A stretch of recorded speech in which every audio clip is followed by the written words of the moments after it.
10. Oh, my voice had a turtle in it. 3, 2, and 1. Purpose with Purvis show. I'm Jacklyn Purvis, and I'm here with my dad, my mentor, my business partner, Jamie Purvis. We're the father-daughter coaching team and co-founders of the Be Do Have movement. Each week, we're going to be diving into real-life strategies, inspiring stories to help you dream big, find your purpose, and take actionable steps towards living the life you've always wanted. We are talking all things rejection, focus, future self-alignment.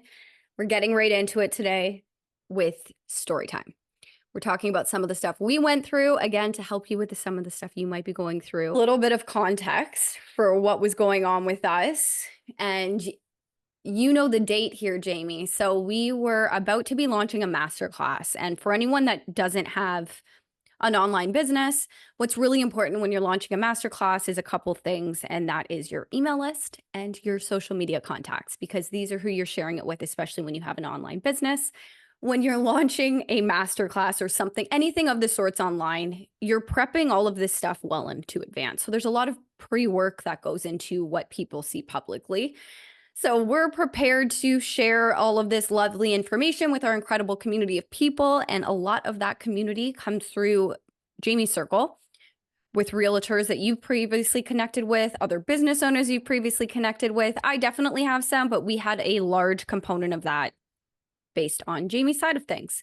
So just to give a little bit of context around what was going on, I want to know now, Jamie, what happened for you during that exact moment?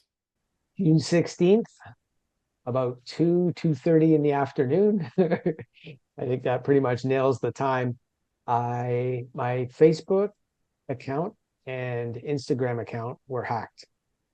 And I received a notice that I was in community standard violations.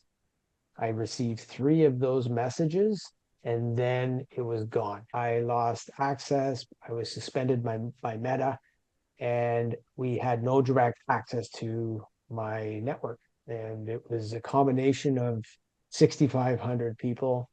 14 years I was real active on Facebook, and it was just literally gone. What went through your mind at that moment when you went online, you saw that email? So what went through my mind was, WTF, what the hell is going on? I knew we had the launch coming up. We had put all this effort and time in to prepare and launch to our network, and it basically was paralyzing. It was paralyzing. It was overwhelming. I was pissed off. And then it was like 2 hours I was just in it and panicking, and it was Father's Day, and that's why I was I won't it was Father's Day. I'll always remember that date because I was up visiting my mom and dad, and pulled myself away and trying to deal with all this at that time. And they knew something was going on, but they didn't know what specifically. And yeah, it was not a good feeling. It was not a good feeling. And I think if anybody's ever experienced that happening to them, you know what it's like.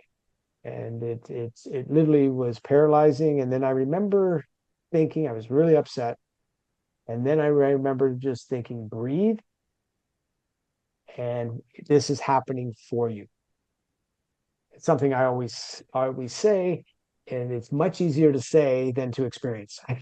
So I want to break that down a little bit, because we did get to a point of this is happening for you. And we're going to talk about that a little bit in terms of like, how did that actually happen for us? Because we have a lot of perspective now that we've sort of been through this and we're over that initial holy shit moment, right? Of what happens.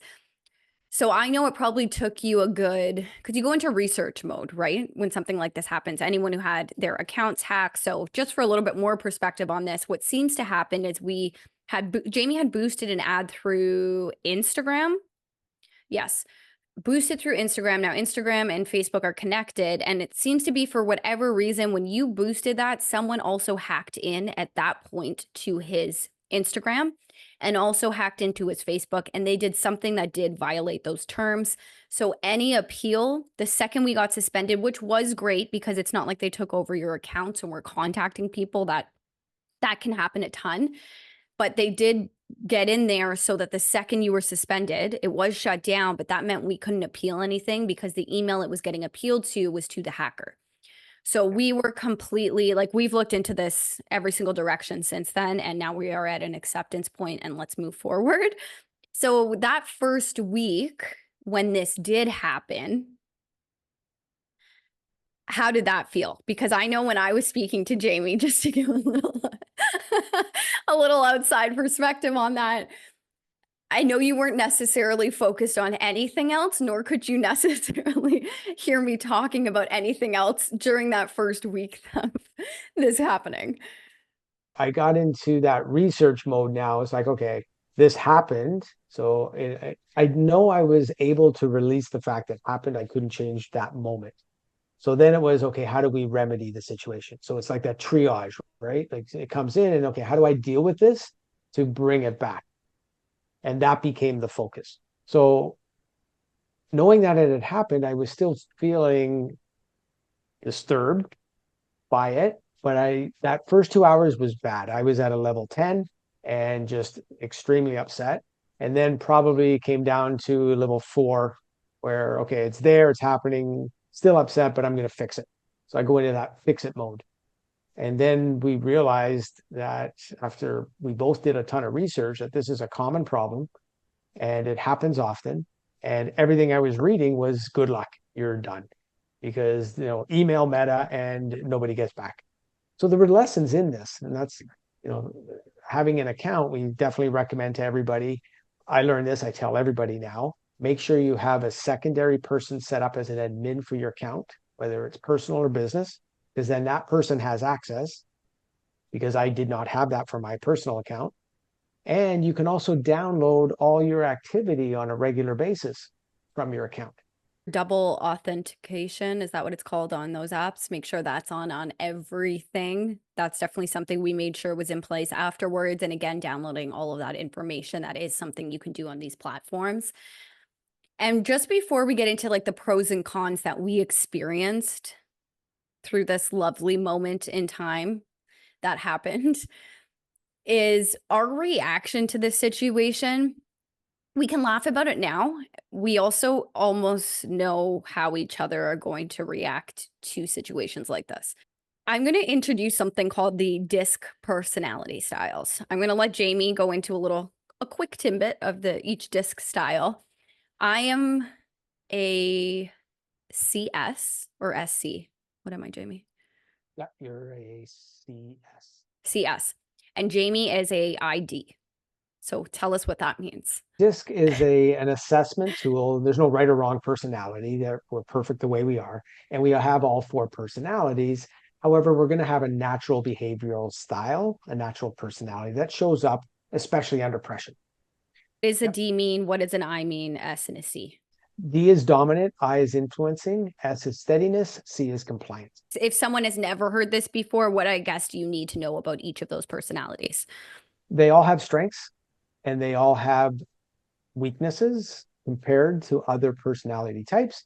I always call them opportunities, but there's certain things you're going to have as a natural behavior that is a strength. It's what you fall back to.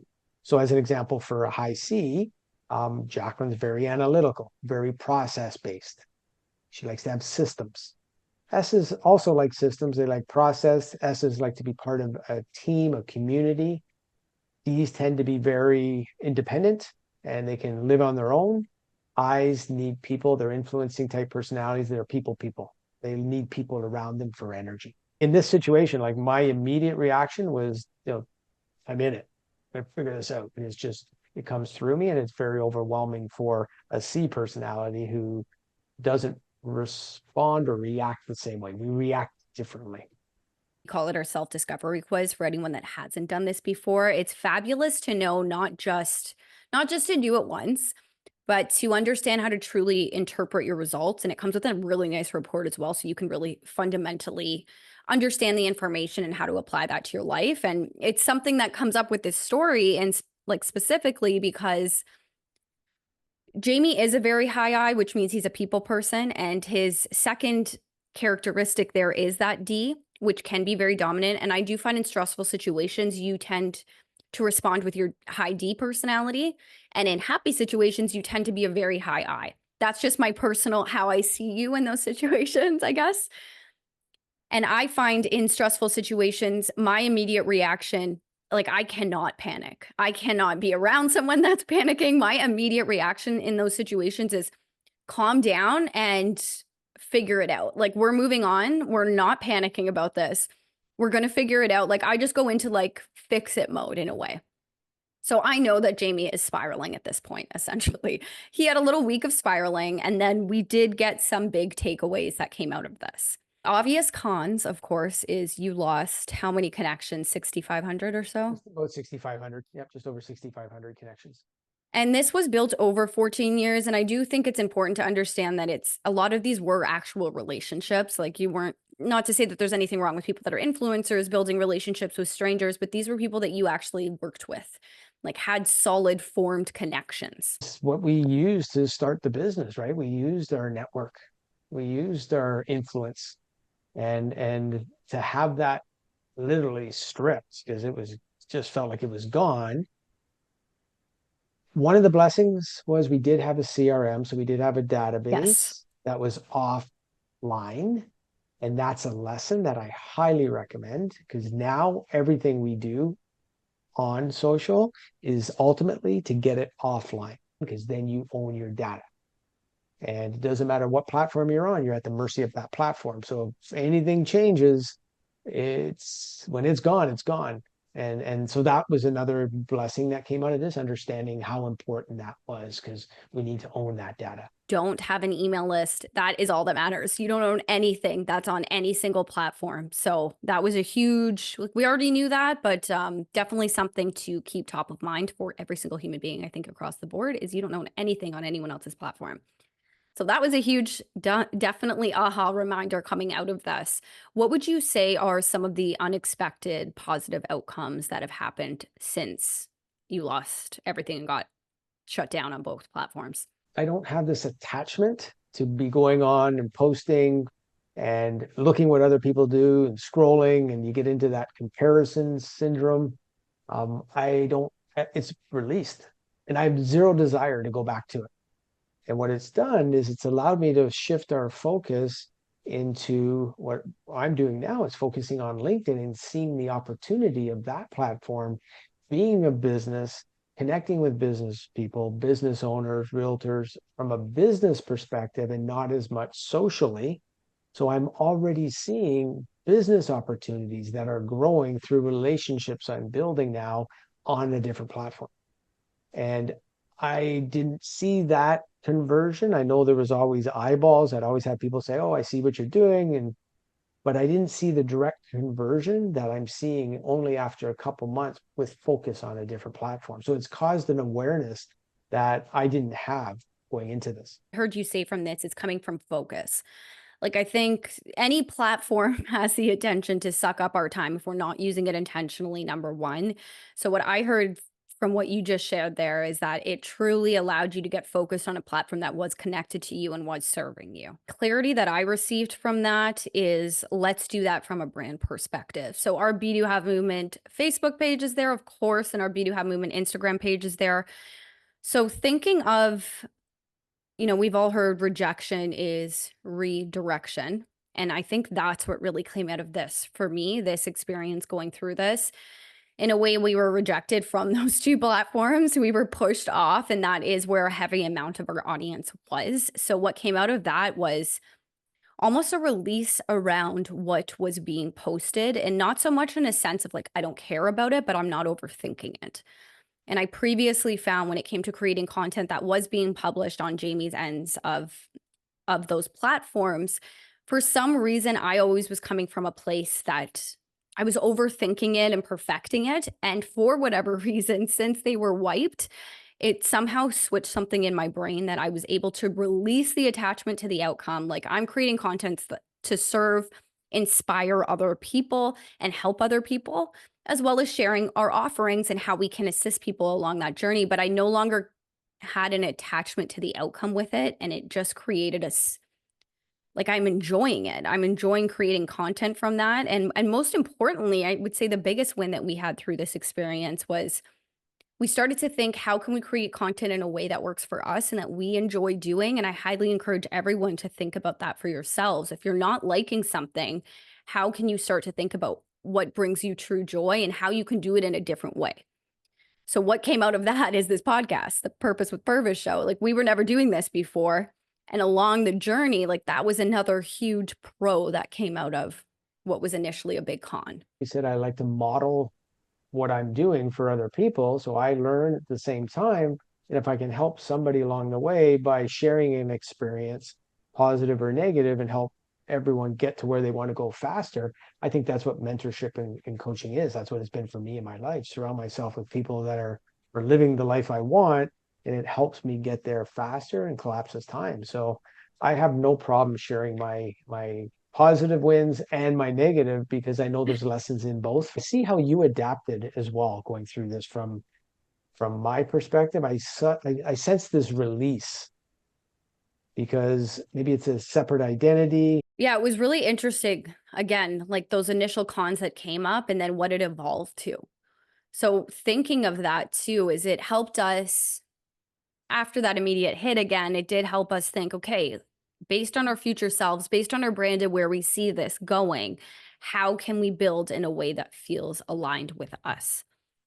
And that's a powerful point that I want to put out there for everybody. You don't have to do things the way other people tell you to do them. You can rebrand yourself. You can have a new identity. You could create a new version of you at any point along the way. And we don't have to be sucked into societal norms and what other people tell us, essentially. Like, that was my biggest takeaway from this experience. It created freedom, and I didn't know it at the time. Now looking at it 3 months later, uh, with zero desire to go back. So that just tells me it happened for me, and it's all good. And I think just realizing, and I've always had that mantra, it's all good, it's all going to work out. And what are the lessons in this? What are the wins in it? And just being able to reflect on it in a calm state. And I know when things are happening in the moment, I'm heightened. I'm, fight, and just it's hard to think when you're in that state. And that's my personality. So when I can respond versus react, it does allow me to think different. You always bring perspective, because it may be not what I want to hear, yet at the same time, I know where you're coming from is a good place, and it's to help me through the situation, and the benefit of others around you that can give you guidance and help you get calm in those moments is vital in our lives. And that was our goal with today's episode. It was to truly share something again that we're going through and how we navigated through that, in case that does help anyone else. And Jamie, if one of our listeners was facing a setback right now, what advice would you give to them next? How do you change your perspective based on what you're going through? So understanding that everything in life happens for you. In the moment, it's hard to see that. Over time, often, and I think we all have this experience, we can look back at events that happened in life, and it caused us to shift or pivot and change direction. And thank goodness those events happen. In the moment, what do? Is change your perspective. So, almost imagine where you're sitting around a table and you've got your problem that you're dealing with. Literally, if you stood up and went and sat down at a different spot on the table, it changes your perspective. It changes your ability to look at the situation. And how could you do that in that moment? It would be a great start. Think different, get up, move around, get out of the situation, because that will help you shift that energy. And the longer you stay in it, you can create that story and build this massive story that it just becomes a vacuum and sucks you in. So I think that would be the first step, is how can you change your perspective about the event that's happened? What advice would you give to somebody going through that? So anyone stuck in any type of setback, is look at who you're being. So we talked about this in the first episode, the be do have philosophy, right? And it really does start with who you are being. So if you don't have clarity on that, tapping into, okay, this is happening right now. Who am I showing up as right now? And who do I actually want to show up as in the future? We have an extremely powerful meditation actually that can support this, because it helps you walk past the event you're in. It guides you through that journey past the event you're in, almost as if you could look back at it and talk to yourself about how you moved through it. It's called the Future Self Meditation. I will also link that below. And it's extremely beneficial because it gets you out of your head. And just like Jamie shared, right, it helps you change your perspective. And we have the power to do that on our own as well. It just can be getting up at wherever you're sitting and sitting at a different direction of that table, like you just shared. Because sometimes even that shift helps. It could be listening to your future self meditation, getting a guided way to think differently about what you're currently going through. So different ways to change how you're thinking. You have to be aware of this before you can actually be able to create that change, right? Or change your thinking, like you said. And awareness comes from study, comes from listening to podcasts, from reading, from great mentors in your life and life experiences, right? You become aware through those experiences. So what just flashed in my mind is breathe and count to 2.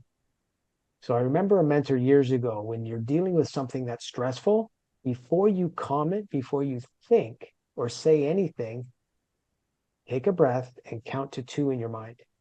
And what that did is it caused me to break the pattern. It's called a pattern interrupt. The pattern, for me, high D personality, reaction, force. So how do I change that? I had to change the reaction, right? And that concept of breathe, count to 2 caused me to actually slow down and become aware of what was happening. And then I was able to change perspective. It gave me the grace to change the perspective. Stuff like this happens. We each can tend to spiral, right? When something big enough happens that affects how you thought things were supposed to look or supposed to go, we do tend to react in a bit of a spiral, like a bit of I don't know what to do next, or is this even possible? Like, all the negative thoughts start to happen. So what would you recommend? To anyone that's in this situation, how can they stay focused on the bigger picture? Understanding what is the big picture, what is the focus, what is the dream, what is the goal.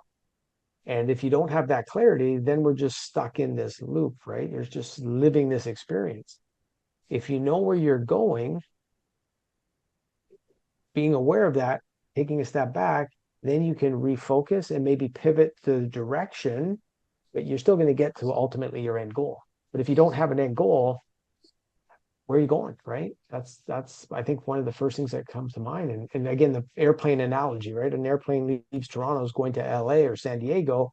It has a flight plan.